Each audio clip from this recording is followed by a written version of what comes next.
Yo, what's going on, guys? Sam here. Welcome back to another video. The 16-inch MacBook Pro is out right now. It has a larger screen, a completely redesigned keyboard. It is no longer the horrible butterfly mechanism. It is just like the Magic Keyboard that I have sitting behind me for my iMac Pro. The bezels are thinner around the display. The microphone has been massively upgraded. The speakers apparently sound the best that speakers have ever sounded on a notebook. I want to give you guys the full rundown of what's new. If you're excited for that, drop a like down below and hit subscribe so you stay up to date on all the latest MacBook Pro news. So going into today, we didn't hear a lot of big changes for this MacBook Pro, and objectively looking at the design here, it doesn't look all that different from a 15-inch model. But as you can see on Apple's website, they have completely eliminated the 15-inch model, as the two screen sizes now for the MacBook Pro are 13 and 16 inches respectively. The place you got to start here is with the screen, because it's bigger and the bezels are slimmer on some sides, but the actual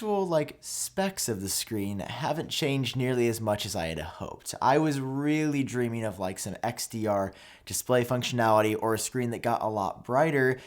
It's still 500 nits like the last 15-inch MacBook Pro, which I'm going to be comparing this to a lot. It also is still P3. It's also still True Tone. In fact, the actual quality of the screen from what I'm seeing appears to be identical to the last MacBook, except for two things. One, the resolution, which is now 3072 by 1920, and the fact that the pixel per inches actually went up as well. So the screen is slightly sharper at 226 pixels per inch rather than 220. So there are some minor improvements to the screen, but no crazy proprietary Apple technology baked into here. It's just a slightly better display than on the 15.4-inch model from earlier this year. But the keyboard is something that actually got upgraded, because it's essentially this baked into the MacBook Pro. Apple is calling it the new Magic Keyboard, and they say that it is quieter, it is more stable, and of course, this keyboard is more reliable. The last keyboards were clacky, they sounded loud. If a piece of dust got trapped inside,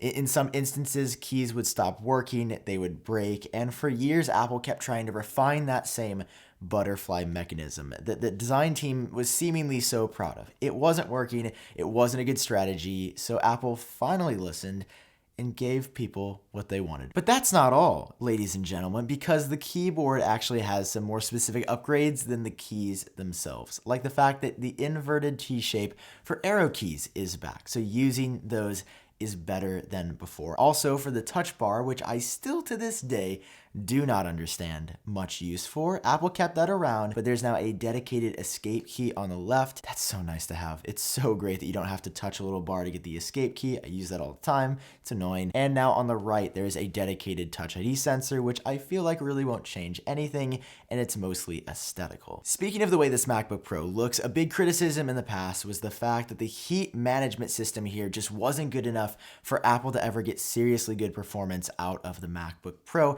That is no longer true. Through new thermal management, Apple has increased airflow by 28% and increased the size of the heatsink by 35%. So heat management, I think, is finally going to be something that is no longer associated with the MacBook Pro. I'm sure it'll still be there a little bit, but these are pretty impressive numbers from an upgrade from a model that was just 0.6 inches smaller. And I'm grinning from ear to ear on this one because I've been asking for it for such a long time. Slightly better battery life, at least something in that department. We got up to an hour of extra wireless web browsing or Apple TV app viewing, but of course that will translate a little bit into more serious things like audio, video, photo editing. So that is so nice. I've wanted this forever, so thank you, Apple. And to give this baby that good juice, you've got a larger 96-watt power brick. So that is going to be quite dense and large. Before it was 87 watts, but of course everything here is staying USB-C.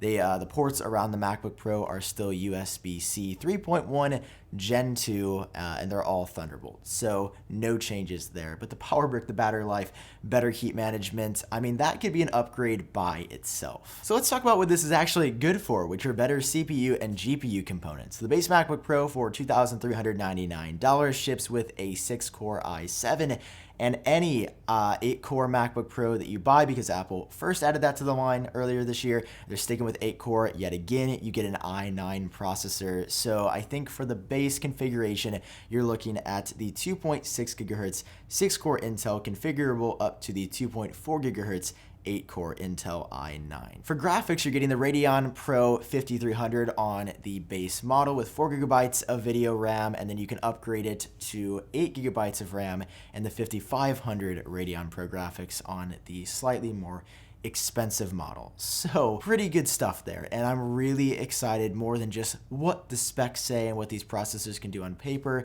to see how they function in the better heat managed MacBook Pro. Looking at the random access memory, or the RAM as we like to call it, it's 16 gigabytes standard across any model you buy, but configurable not only up to 32 gigabytes, but also 64 gigabytes, which is an absurd amount of memory inside of your MacBook Pro. But it doesn't stop there for the madness, because memory-wise, you can actually put more memory in this MacBook Pro right now than you can in the iMac Pro that I have sitting behind me, which is ridiculous. So you can put up to 8 terabytes of storage inside of this MacBook Pro. It caps out at 4 on the iMac Pro. I mean, Apple, you're going pro with the Mac Pro, which is now coming in December, which they announced today formally.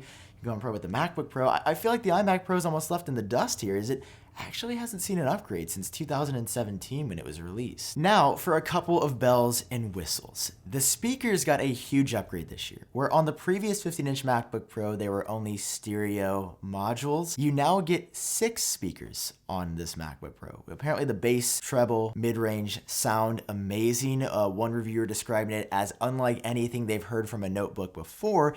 Apple also in their press release, and I'm going to test this for sure because I am highly skeptical of this claim, that the 3-mic audio array got a serious upgrade to, and I'm going to paraphrase here, rival some studio quality microphones, and paraphrase.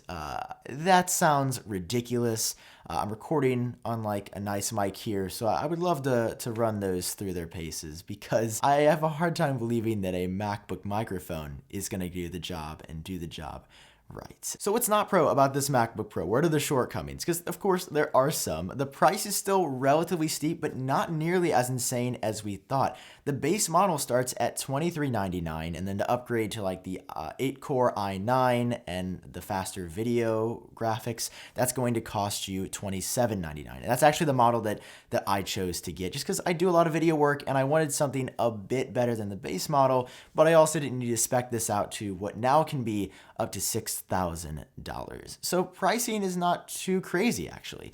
But the 720p FaceTime HD camera is still the same. Apple has not touched that. I mean, it's kind of ironic that on our iPhones, we get a 4K 60 frames per second front-facing shooter, but on our way more expensive, like almost 3x more expensive MacBook Pro, still shooting 720p. And there's no Wi-Fi 6 on the new MacBook Pro. It's 802.11ac, which is still incredibly fast and probably great, perfect for most people. But again, the new iPhones have Wi-Fi 6 and these don't. So there's a couple of shortcomings, but by and large, I am actually impressed with this MacBook Pro. And that's something I haven't said about the line since I first saw that new model in 2016. My love quickly fell off due to the barrage of issues. Now it seems like the MacBook Pro is back. It just doesn't look crazy different. It's not completely redesigned, but what Apple should have released in 2016 in the first place. That's all I've got for you guys today. If you enjoyed it, drop a like down below. I'll leave a link to where you can get this MacBook Pro down in the description, and hit subscribe so you guys stay up to date. That's all I've got for you. Hope you're doing well. I'll catch all of you in the next one.